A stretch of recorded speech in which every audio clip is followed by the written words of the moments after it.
It's the Joshua Moroles podcast. Probably the best podcast in the universe. It's the Joshua Moroles podcast. Maybe the best podcast in the earth. It's the Joshua Moroles podcast. Probably the best podcast in the USA. It's the Joshua Moroles podcast. Okay, maybe just the best in the RJV. It's the Joshua Moroles podcast. All right, what's going on, everybody? So on today's podcast, I have a very special guest, Tyler Moroles, and we share the same last name. I'm sure we're related somehow, but we haven't figured it out yet. We were gonna have a podcast a while back, but we just never did. Our schedules never aligned, right? So now he actually lives in Minneapolis. He's born and raised in Minneapolis, and what's going on over there is kind of scary. So I brought him on the show to be able to share his experiences of what's really going on over there. So before we go into the podcast, Tyler, explain a little bit about what you do, who you are, and what you're about. Absolutely.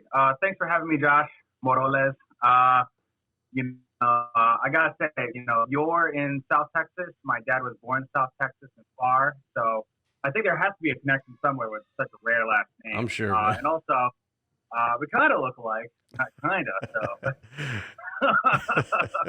But here's the thing. I'm born and raised in the South Side of Minneapolis.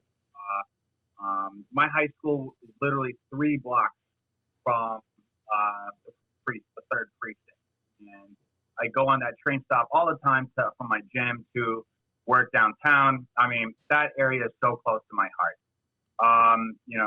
I'm also, for my job, I manage the Community Development Block Grant Program in Hennepin County. So Hennepin County has Minneapolis and suburbs, and 1 in 5 Minnesotans live in the county. It's really diverse, and I've been managing affordable housing there, working in affordable housing for about 5 years now. But also on top of that, I am the treasurer of the State Democratic Party of Minnesota, and first Latino to hold a party officer position.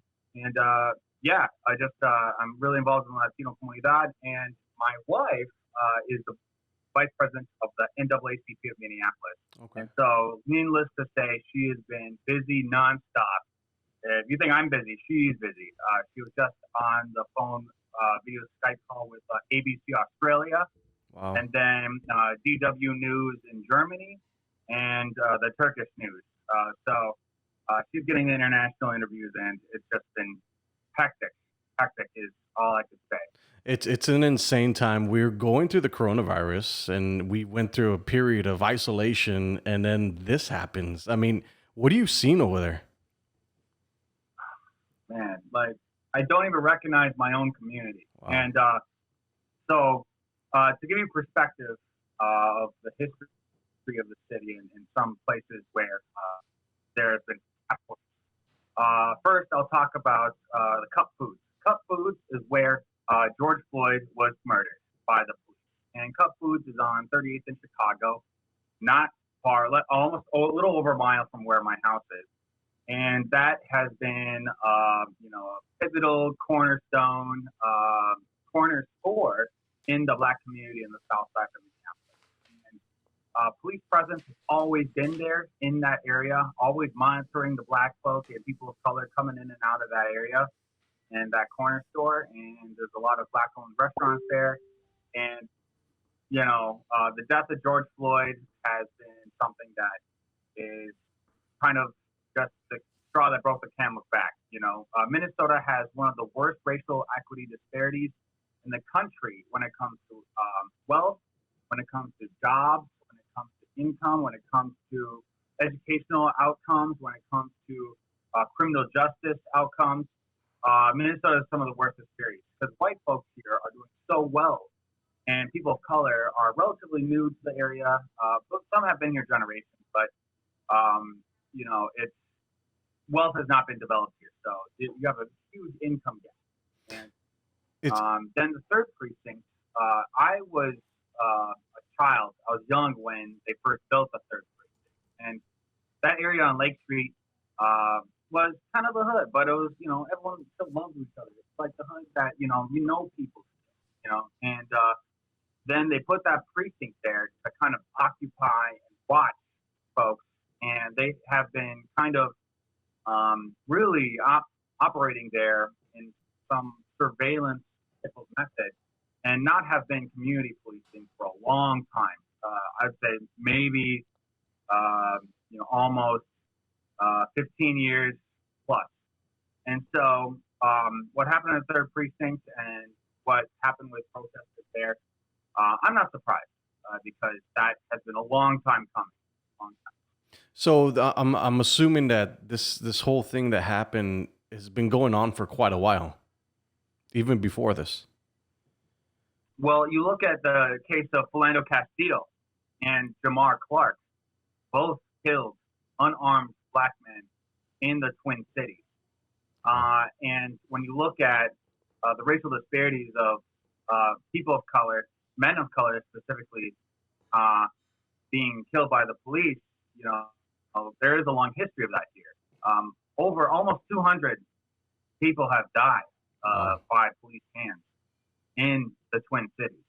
Wow. And most of them, vast majority of people of color. Also, I'd say Native Americans have some of the highest rates of incarceration in Minnesota and Minneapolis. And unlike many places, there is actually a Native American hood too that is a community, that's that community, and they also are operated by the police. And one thing you'll see in Minneapolis is that a lot of the protesters in the beginning, were super diverse. It was black folk, white folk, Native Americans, Latinos, Asians, also life were there. But now what you see is a lot of out-of-towners. The mayor of St. Paul today said that all of the arrests of looters have been people from out of state. Wow. Coming in and being provocateurs and causing damage and destruction, and primarily POC-owned businesses and communities.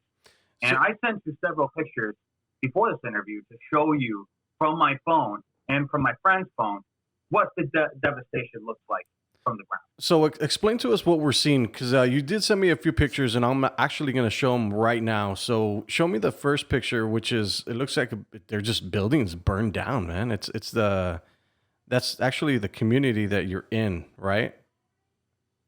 So let's see, which one did I send you first? It's that brown. it's the brown building. Yeah, it's okay. Completely Yeah, gone. okay. So I'm following what pictures I sent you first. Yes. Okay, that is El Nuevo Rodeo. El Nuevo Rodeo is, we used to make fun of it as the Americanized Mexicans calling it, oh, that's the Paisa Club. That's the Paisa Club where you have to wear a cinturón, you have to wear some boots, a cowboy hat, vaquero status. You got to go there. That's the club you want to go to. And it's been in the community for a long time. It's a great Mexican restaurant during the day. And then on the top floor is Latino media station, like Telemundo, Twin Cities. And also you have La Raza 95.7, which is the radio station, the Mexican radio station that plays Spanish language music for the Twin Cities Comunidad. And so you could definitely say that this is like one of the epicenters of the Latino Comunidad. Wow. And unfortunately, protesters and provocateurs and out-of-state people burned it down, and it was burned down to the ground. And here's another plot twist to that, is that in this same club, the murdering officer Chauvin, I don't know how to pronounce his name. He worked as a bouncer off hours with George Floyd as a bouncer. Wow. Together at El Nuevo Rodeo, that burned down building that you see. So they knew each other. They worked together. So I mean, it's really shocking, because how do you kill somebody that you actually worked with for so long? And one thing about George Floyd that people really don't know about, or maybe they don't, hasn't been communicated, is that he's been down with the comunidad. He's been in Latino community spaces, and he's been the bouncer there. he checked me even when I went to rodeo sometimes. Wow. And he'd always be this tall, giant African American guy that was nice, but he held it down when shit went down. Because best believe, when Mexicans party, we sometimes get a little out of hand. Rowdy. So, like, I would always keep the peace out there. So, like, people knew him. And at the Conga, which is like a Dominican, Puerto Rican style music, that's another Latino restaurant and club that George Floyd bounced at. He was a bouncer at. He also was there. Everyone, like, a lot of people knew him. And it just blows my mind that that's burned down now. And, it's crazy, man. It's crazy. So this begs the question, are all police bad? That's the number one question that I'm seeing. Everybody saying, F the police, F the police. I have friends, I have colleagues that are police officers. I don't see that. There's always one bad apple in something. What are your thoughts on that? Well, I think police culture is bad. I think the actions of the police departments are a result of a long history of what the police have been designed to do. Police departments really didn't exist until after slavery started getting dismantled. And there was freed slaves that were going north, and they started police departments as slave catching kind of operations. People don't really know that in their history books. I don't know about Texas in your history books, but you're asking the wrong person here, man. The thing is that, but the thing is that that's how it started. And then after there was freedom for African Americans, quasi freedom, the police departments grew to monitor communities and immigrant communities in Texas. The Texas Rangers have linked several Mexicans throughout history, over 500 plus, decimated cities. So, there's a long history here. However, I will say that individual police officers are human. Oftentimes, they're people of color now, even growing more. And they've lived through their lives experiencing issues as well, and they're trying to make change. There's a lot of good cops out there. And it's, here's the thing. Reality is nuanced. Reality is, it's not black and white. It's gray. That's what I believe. It's not you're bad or you're good. All cops are pigs, blah, blah, blah. I think that the fact is it's a gray area. Think of the black African-American police officer that when he was off duty, cops were heckling him in York. And then they didn't believe that he was a police officer. You could still be a good guy, but then also still exist in a world that has systemic racism. And there's anti-blackness in the Latino community as well. We need to look at that. So I just think that, we need to move forward by revising and reforming the police department. But, ideas like abolishing the police department, who's going to investigate the cases? Right. Who's going to investigate the murders? Who's going to protect community from other things? And also, I'll tell you, the Minneapolis Police Department is not cooperating with ICE. So, there are some things that they are doing right. But Chief Arredondo is a good guy. I know him. My wife knows him. He's very, he listens to the community. When the NAACP and other African-American organizations in the Twin Cities met with him right after this murder happened, he immediately fired the 4 police officers. Wow. I don't know if you know this, but this is unheard of. That is unprecedented in police protocol across the city. So we see that happening, and we see some results in process. So I think what a lot of people were saying is that it happened about 2 days after that they got fired, right? I thought it was like a day after. Oh, day after. I think everybody was upset that it took so long. Like it should have happened faster. So what are you seeing over there? I'm seeing destruction. I'm seeing my community is unrecognizable.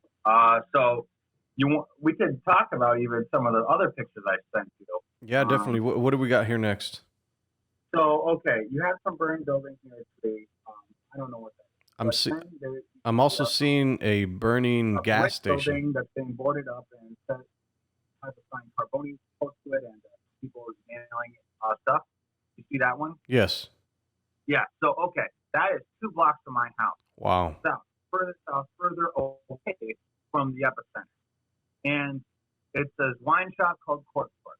And I go there often.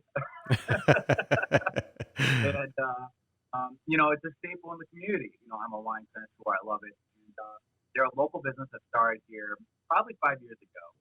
And they have been broken into on Wednesday and on Thursday. Wow. And on Wednesday, there were professionals that broke in. They busted the window, went right through.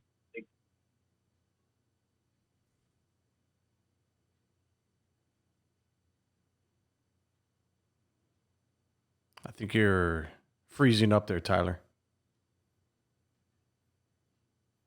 Let's wait for a bit to see if it comes back on. So obviously, as you can tell, there's a lot of destruction going on in Minneapolis. Here we go. There you are. You went off for a bit. Oh, I'm sorry. Yeah, internet over here. I can't make any promises. No worries. Yeah. Well, so what are you doing to stay safe? Staying at my house, and people aren't really hitting residential areas. They're hitting small businesses to get money out of, or to just hit places. And then I'll tell you about another place, Hamburguesas El Gordo. I sent you another picture of that. Yeah. Kind of says justice for George Floyd or George F. And that was hit the first night of protesting, and they went straight for the cash register. They went straight for the back of the safe. And this is a Mexican-owned restaurant. It expanded maybe a year and a half ago.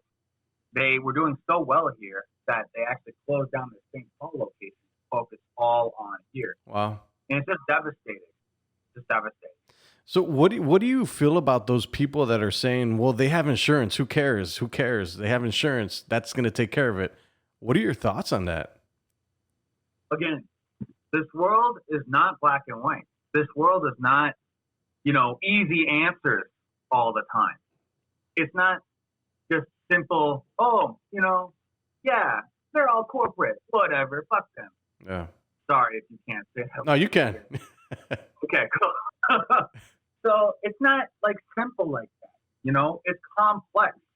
The human experience is complex. These are people of color who have not had any impact on killing George Floyd, but had an impact on positively collaborating and working with him. This is the Latino community and George Floyd have a relationship, but these are small businesses. People of color own businesses, and what I honestly think is that it's not coming from the protesters that want actual justice for George Floyd. I think it's people taking advantage of the chaos of the police being all over there and not watching towards or reacting towards. Right. And I think that they're taking advantage of it because, unemployment is at its highest rate it's ever been since the Great Depression. That we are just going through the corona fucking virus, by the way. Yeah. They've been cooped up. They've lost their jobs. They're starving, maybe. People are desperate now. So I think that's more of that than people wanting justice. Interesting. When do you foresee this starting to slow down? I want to say that once they arrest the other 3 police officers, that this will all settle down. But, I never lived through something like this. I never expected something like this to happen. Minnesota, of all places. Yeah. Okay, maybe Chicago or in LA, but Minnesota? Vanilla ass Minnesota? What? I hear you, man. I'm shocked. I don't even know what to expect. And what do you? We're going through a fucking global pandemic, and this is happening at the same time. It's crazy, There's gonna man. be a spike. There's gonna be a spike. What do you think about the other places? Like Austin is starting to have a protest now, and I think even here in Edinburgh, which is the next city over, they were going to have a protest, but the city of Edinburgh just did not allow it to happen, which is kind of infringing on people's rights. Wait, I didn't hear fully what you said. Edinburgh was going to have a protest? Yeah, Edinburgh was scheduled to have a protest today at 2, and I just saw on Facebook that Edinburgh is not allowing it. Wow. I mean, what do you think? You're the local guy there. I think people should be allowed to do whatever they want to do, but I mean, I think people are scared. We just got out of a coronavirus. We're getting back to normal over here. Our restaurants, our bars are opening, so people are starting to go out, and I think people want to get out of the house and they want to do something. I don't know if it's the right time for a protest. I mean, I don't know, man. It's a very interesting time that we're living in. People want to go out and protest, and they want it to be peaceful. I don't know. I think it's going to be peaceful, but who knows? Like you said, the human element, it's disconcerting, and people are capable of doing whatever they want to do, especially when they get into big groups together. Well, I think that, it's their right to protest, and a lot of cities have. But at the same time, I really just think that this is growing to be beyond just Minneapolis, that this is just the spark that started the flame, that America had a powder keg with the racial tensions and the global pandemic going on at the same time. Yeah. That all this combined with economic inequality and all the issues that were before this, just piling on each other, and then it just exploding. And Minneapolis was a spark. It's like, what else do you got for us, 2020? Man, shit, you've been throwing us a bunch of shit already.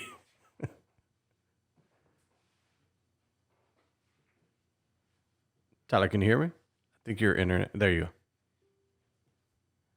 I cannot hear you anymore. I think. What was that you said? There you go.